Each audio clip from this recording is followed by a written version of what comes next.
Welcome back to Anima travel ടെക്കിൻ്റെ പുതിയൊരു എപ്പിസോഡിലേക്ക് എല്ലാവർക്കും സ്വാഗതം. ഞാനിന്ന് എത്തിയിരിക്കുന്ന സ്ഥലം സൈൻ ബോർഡ് കണ്ടല്ലോ, അതെ, പെരിക്കല്ലൂർ. നിങ്ങളുടെ വയനാട്ടിലെ യാത്രയിൽ അധികമൊന്നും കടന്നു വരാത്ത ഒരു പേരാണ് പെരിക്കല്ലൂർ. വയനാട്ടിലെ അറിയപ്പെടാത്ത ഇടങ്ങൾ തേടിയുള്ള യാത്രയിൽ കണ്ണും പൂട്ടി തിരഞ്ഞെടുക്കുവാൻ പറ്റിയ പെരിക്കല്ലൂർ മലയാളികളുടെ മാത്രമല്ല, അതിർത്തി കാണാനെത്തുന്നവരുടെ കർണാടകക്കാരുടെ പ്രിയപ്പെട്ട ഇടവുമാണ് പെരിക്കല്ലൂർ. ഒട്ടനവധി ബസ്സുകൾ ഇവിടെ നിന്ന് പെരിക്കല്ലൂരിൽ നിന്ന് കോട്ടയം, പൊൻകുന്നം, തിരുവനന്തപുരം, കൊട്ടാരക്കര, അടൂർ എന്നീ നിരവധി സ്ഥലങ്ങളിലേക്ക് ഇവിടുന്ന് KSRTC ബസ് ഡയറക്റ്റ് തന്നെ. നമ്മളിന്ന് പെരിക്കല്ലൂരിൽ നിന്ന് മിന്നൽ മുരളിയുടെ നാടായിരിക്കുന്ന കർണാടകയിലേക്കാണ് നമ്മളിന്ന് പോകുന്നത്.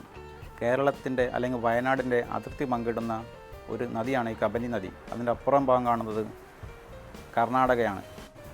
പുൽപ്പള്ളിയിൽ നിന്ന് വെറും 10 കിലോമീറ്റർ യാത്ര ചെയ്ത് കഴിഞ്ഞാൽ നമുക്ക് ഈ സ്ഥലം എത്താവുന്നതേ ഉള്ളൂ. കിഴക്കോട്ട് ഒഴുകുന്ന കബനി നദിയാണ് പെരിക്കല്ലൂരിനെ കേരളത്തിൻ്റെ ഭാഗമായി നിർത്തുന്നത്. പെരിക്കല്ലൂർ കടവ് കടന്നാൽ എത്തുന്നത് കർണാടകയിലേക്കാണ്.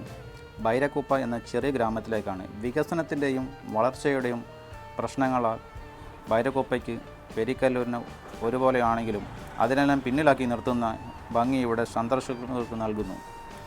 ടൊവിനോ തോമസിൻ്റെ മിന്നൽ മുരളി എന്ന സിനിമയിൽ അദ്ദേഹം തോണി തുഴഞ്ഞ് ഈ കടവിലൂടെയാണ് പോകുന്നത്. നമുക്ക് ഈ കടവ് കടന്ന് നമുക്ക് അങ്ങോട്ടേക്കും നമുക്ക് യാത്ര ചെയ്യാവുന്നതാണ്. പെരിക്കല്ലൂരിൽ നിന്ന് ബൈരക്കുപ്പയിലേക്ക് നമുക്ക് യാത്ര ചെയ്യണമെങ്കിൽ ഈ കടവ് കടന്ന് മാത്രമേ ഏക മാർഗമുള്ളൂ. ഇവിടെ ഒരു പാലത്തിൻ്റെ ആവശ്യം നിരവധി വർഷങ്ങളായിട്ട് നടക്കുന്ന ഒരു പ്രധാന ചർച്ചാ വിഷയം തന്നെയാണ്.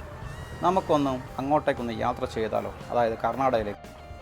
നമുക്ക് അങ്ങോട്ടേക്ക് യാത്ര ചെയ്യണമെന്നുണ്ടെങ്കിൽ പാസോ ഐഡൻറ്റി കാർഡോ ഒന്നും ആവശ്യമില്ല. ഒരാൾക്ക് 10 രൂപ എന്ന നിരക്കിലാണ് ഈ തോണിയുടെ സർവീസ് നടത്തുന്നത്. മിന്നൽ മുരളിയിൽ കണ്ട നമ്മൾ അന്വേഷിച്ച് പോയൊരു തോണി ഉണ്ടായിരുന്നു, പക്ഷേ ആ തോണി ഇന്ന് അവിടെ ഇല്ല. കബനി നദി വളരെ ശാന്തമായിട്ടാണ് ഇന്ന് ഒഴുകുന്നത്. വേനൽക്കാലം ആയതുകൊണ്ടാണോ എന്നറിയില്ല, ദിനം പ്രതി ജലം കുറഞ്ഞു വരുന്നതായിട്ടാണ് ഇവിടെയുള്ള തോണി തുഴയുന്ന നമ്മുടെ ചേട്ടൻ പറഞ്ഞത്. എന്നാലും ഏകദേശം ഒരു 4 ആൾ താഴ്ച ഇന്നും കബനി നദിക്കുണ്ട് എന്നാണ് പറയുന്നത്. നമ്മൾ അങ്ങനെ തോണിയിൽ കയറി നമ്മൾ ഒരു 10-15 മിനിറ്റ് വെയിറ്റ് ചെയ്താൽ മാത്രമേ ഇവർ ഈ തോണി സർവീസ് നടത്തുകയുള്ളൂ. കാരണം ഒരാൾക്ക് വേണ്ടി അവർ അങ്ങോട്ടേക്ക് യാത്ര ചെയ്യാറില്ല. മിനിമം ഒരു 5-6 അല്ലെങ്കിൽ ഒരു 10 ആളോളം ഉണ്ടെങ്കിൽ മാത്രമേ അവർ അങ്ങോട്ടേക്ക് സർവീസ് നടത്താറുള്ളൂ. ഇവിടെയുള്ള പ്രദേശവാസികൾ തികച്ചും നമ്മളുമായിട്ട് നല്ല ചങ്ങാത്തം തന്നെയാണ്. അങ്ങനെ തോണിയിൽ കയറി നാം കേരളത്തിൽ നിന്നും കർണാടകയിലേക്ക് യാത്രയാണ്. അതായത് നേരെ മുന്നിൽ കാണുന്ന ആ സ്റ്റെപ്പ് പോലെ കാണുന്നതാണ് നമ്മൾ സിനിമയിൽ കണ്ട മിന്നൽ മുരളിയിൽ കണ്ട ആ ചില രംഗങ്ങൾ അവിടെ നിന്നാണ് ചിത്രീകരിച്ചിരിക്കുന്നത്. നമ്മൾ മിന്നൽ മുരളിയുടെ നാട്ടിലേക്ക് വെറും 10 രൂപ കൊടുത്ത് കേരളത്തിൽ നിന്നും തോണി തുഴഞ്ഞ് കർണാടകയിലേക്ക് ബൈരക്കുപ്പയിൽ എന്ന ഗ്രാമത്തിലേക്ക് കയറുകയാണ്.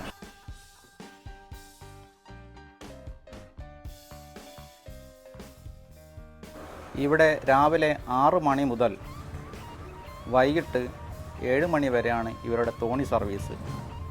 രാവിലെ ജോലിക്ക് പോകുന്ന ആളുകൾ കർണാടകയിൽ നിന്നും അല്ലെങ്കിൽ ബൈരക്കുപ്പ എന്ന ഗ്രാമത്തിൽ നിന്നും കൊണ്ട് തോണി യാത്ര ചെയ്ത് 10 രൂപ നിരക്കിൽ യാത്ര ചെയ്ത് കേരളത്തിലേക്ക് വരികയും അവിടെ നിന്ന് ജോലി കഴിഞ്ഞ് വൈകിട്ട് തിരിച്ചും അങ്ങോട്ടേക്കും പോകുന്നതും ഈ ഏക ഒരു മാർഗമാണ്, ഈ കടവ് മാത്രമാണ്.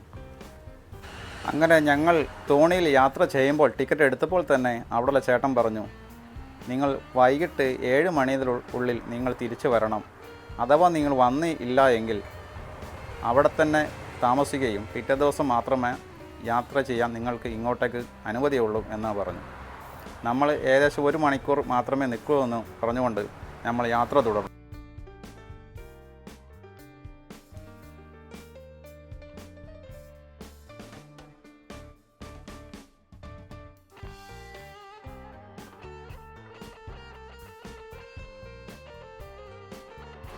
അങ്ങനെ നാം കർണാടകയിലേക്ക് അടുത്തുകൊണ്ടിരിക്കുകയാണ്. ഈ കാണുന്ന സ്റ്റെപ്പ് നാം സിനിമയിൽ കണ്ടിട്ടുണ്ടാകുമല്ലോ. അങ്ങനെ നമ്മുടെ തോണി കർണാടകയിലെ തീരത്തേക്ക് ഇങ്ങനെ അടുത്തുകൊണ്ടിരിക്കുകയാണ്.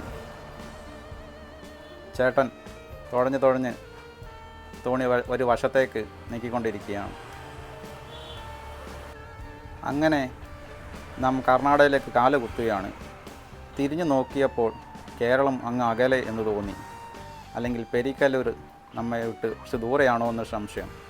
അങ്ങനെ നമ്മൾ കർണാടകയിലേക്ക് പ്രവേശിച്ചു. ഇവിടെ യാതൊരു നമ്മൾ ഐഡൻറ്റി കാർഡ് ഒന്നും വരെ ചോദിക്കാറില്ല.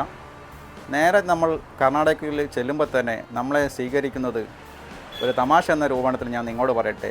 നേരെ മുമ്പേ സൈഡിൽ കാണുന്നത് അല്ലെങ്കിൽ വലതു ഭാഗത്ത് കാണുന്നത് അതിൻ്റെ സൈൻ ബോർഡ് കണ്ടാൽ തന്നെ നിങ്ങൾക്കറിയാമല്ലോ, ഞാൻ പറയുന്നില്ല. കേരളത്തെ അപേക്ഷിച്ച് തീരെ നിരക്ക് അല്ലെങ്കിൽ വില കുറവാണ് ഇവിടെ മദ്യത്തിനും. ഇവിടെ അന്വേഷിച്ചപ്പോൾ നമുക്കൊരു കാര്യം മനസ്സിലായി. മദ്യം നമ്മുടെ കേരളത്തിൽ വില കൂടുതലായത് കാരണം ചില വ്യക്തികൾ അല്ലെങ്കിൽ മലയാളികൾ തോണി കയറി 10 രൂപ കൊടുത്ത് ഇവിടെ വന്ന് നമുക്ക് എത്ര വേണമെങ്കിലും മദ്യപിക്കാം. നമുക്ക് ഇവിടെ നിന്ന് അങ്ങോട്ടേക്ക് അല്ലെങ്കിൽ കേരളത്തേക്ക് നമുക്ക് കൊണ്ടുപോകാൻ കഴിയില്ല. അവിടെ ചെക്കിങ്ങും കാര്യങ്ങളും ഉണ്ട്. നമ്മൾ ചിലപ്പം അകത്താവുന്ന ഒരു കേസുമാണ്. അങ്ങനെ നമ്മൾ മുന്നോട്ട് കടന്നു വന്നപ്പോൾ നേരെ കാണുന്ന മെയിൻ റോഡ് ഒന്ന് വലത്തോട്ട് മൈസൂരിലേക്കും ഒന്ന് കാട്ടിക്കുളം ഭാഗത്തേക്കും അല്ലെങ്കിൽ കർണാടകയുടെ ഭാഗമായിരിക്കുന്ന ബാലയിലേക്കും പോകാം എന്നാണ് പറയപ്പെടുന്നത്. അത്യാവശ്യം സാമാന്യം നല്ല വെയിലുണ്ട്. നമ്മൾ ഇനി സിനിമയുടെ ആ ചിത്രീകരണവുമായി ബന്ധപ്പെട്ട ചില കാര്യങ്ങളിലേക്ക് നമുക്ക് നോക്കാം. ഈ കടയാണ് നമ്മൾ ആ സിനിമയിൽ കാണുന്ന ഒരു ചായക്കടയായിട്ട് കാണുന്നത്. ഇത് ഇപ്പോൾ സിനിമ ചിത്രീകരണം കഴിഞ്ഞപ്പോൾ അവരത് പൊളിച്ച് ആദ്യം ഉണ്ടായിരുന്ന എന്ത് കടയാണോ അത് തന്നെ അവർ ആ സിനിമാക്കാർ നിർമ്മിച്ചു കൊടുത്തതായിട്ടാണ് നമുക്കത് അറിയാൻ കഴിഞ്ഞത്. ഇപ്പോൾ അതൊരു ഫിഷ് മാർക്കറ്റും ആയിട്ടാണ് കാണുന്നത്. ഈ ഭാഗം നിങ്ങൾക്ക് സിനിമയെ ശ്രദ്ധിച്ചു നോക്കിയാൽ തന്നെ കാണാൻ കഴിയും. ഇവിടെ ഒരു ചായക്കട ഉണ്ടായിരുന്ന ആ സിനിമയിൽ തന്നെ നമുക്ക് കാണാൻ കഴിയും. തിരിഞ്ഞ് അങ്ങോട്ടേക്ക് നോക്കിക്കഴിഞ്ഞാൽ നമുക്ക് മെയിൻ റോഡ് കാണാം. ഇവിടെയുള്ള ചേട്ടനോട് ഞങ്ങൾ അല്പനേരം സംസാരിച്ചു. കടയിൽ വിൽക്കാൻ വച്ചിരിക്കുന്ന സാധനം ഞാൻ നിങ്ങൾക്ക് പറഞ്ഞു തരേണ്ട കാര്യമില്ലല്ലോ. നമ്മുടെ നാട്ടിൽ ഇതെല്ലാം വിൽപ്പനയ്ക്ക് വെച്ച് കഴിഞ്ഞാൽ അകത്താവുന്ന ചില കേസുകളാണ്. അല്പനേരം ഞങ്ങൾ ആ സ്ഥലങ്ങളെല്ലാം വീക്ഷിച്ച് ആ ചേട്ടനോട് കുറച്ച് കാര്യങ്ങൾ ഞങ്ങൾ ചോദിച്ചു. സിനിമാ ചിത്രീകരണവുമായി ബന്ധപ്പെട്ട് അദ്ദേഹം പറഞ്ഞത് 3 മാസം ഇവിടെ ഷൂട്ടിംഗ് ഉണ്ടായിരുന്നതായും തനിക്ക് ആ സിനിമയിൽ ചെറിയ ഭാഗം തൻ്റെ മുഖം അതിൽ കാണുവാനും കഴിഞ്ഞുവെന്ന് പറഞ്ഞു. അപ്പോൾ തന്നെ നമ്മൾ നോക്കിക്കൊണ്ടിരിക്കുമ്പോൾ സ്കൂൾ കഴിഞ്ഞ് കുറച്ച് കുട്ടികൾ കർണാടകയിൽ ജനിച്ചു വളർന്ന കുട്ടികളായിരിക്കാം, കേരളത്തിൽ ചെന്ന് വിദ്യാഭ്യാസം ചെയ്യുന്നു. അങ്ങനെ അവർ ക്ലാസ് കഴിഞ്ഞ് തോണി വഴി കർണാടകയിലേക്ക് കടന്നു വരുന്ന ചില രസകരമായ കാഴ്ചകൾ ഞങ്ങൾക്ക് കാണുവാൻ കഴിഞ്ഞു. അങ്ങനെ രസകരമായ ചില കാഴ്ചകൾ, കൗതുക കാഴ്ചകൾ കണ്ടുകൊണ്ട് ഞങ്ങൾ തിരിച്ച് തോണി കയറി ഞങ്ങൾ പെരിക്കല്ലൂരേക്ക് തന്നെ യാത്ര ചെയ്യാൻ തീരുമാനിച്ചു. ഏകദേശം 15 മിനിറ്റ് കഴിഞ്ഞപ്പോൾ ഒരു തോണി വരികയും ഞങ്ങൾ ആ തോണി കയറി തിരിച്ച് പെരിക്കല്ലൂരേക്ക് യാത്രയും തുടങ്ങി. കേരളത്തെ അപേക്ഷിച്ച് കർണാടകയിൽ ഈ പ്രദേശങ്ങളിലെല്ലാം സാധനങ്ങൾക്ക് തീരെ വില കുറവാണ്.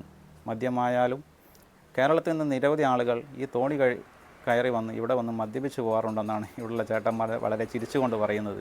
എന്തായാലും നല്ല സ്നേഹമുള്ള ആളുകളാണ് ഇവിടെ പൊതുവെ.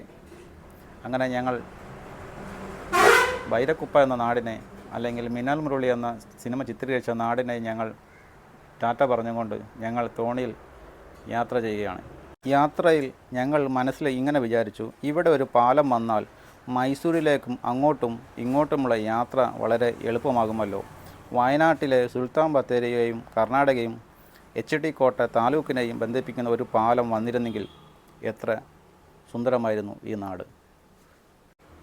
കേരളത്തിൻ്റെയും കർണാടകയിലും അതിർത്തിയോട് ചേർന്ന് കിടക്കുന്ന ഈ പെരിക്കല്ലൂർ ഒരു ഗ്രാമത്തിൻ്റെ എല്ലാ ഭംഗിയെയും നിഷ്കളങ്കതയെയും ഇന്നും കാത്തുസൂക്ഷിക്കുന്ന ഒരു ഇടമാണിത്. പെരിക്കല്ലൂരിനെക്കുറിച്ച് കേട്ടറിഞ്ഞ് ഇവിടെ എത്തുന്ന സന്ദർശകർ അധികം കുറവ് തന്നെ എന്ന് തന്നെ പറയാം. ഒരു കടവിനപ്പുറവും ഇപ്പുറവും നിൽക്കുന്ന ഒരു കേരളത്തിൻ്റെ കർണാടകയുടെയും കാഴ്ചകളും കണ്ടു ഞങ്ങളങ്ങനെ തിരിച്ച് മടങ്ങുകയാണ്. ഈ വീഡിയോ നിങ്ങൾക്ക് ഇഷ്ടപ്പെട്ടാൽ നിങ്ങൾ ലൈക്ക് ചെയ്യുക, ഷെയർ ചെയ്യുക. പുതിയതായിട്ട് കാണുന്നവരാണെങ്കിൽ ഒന്ന് സബ്സ്ക്രൈബ് ചെയ്യണേ. Thank you.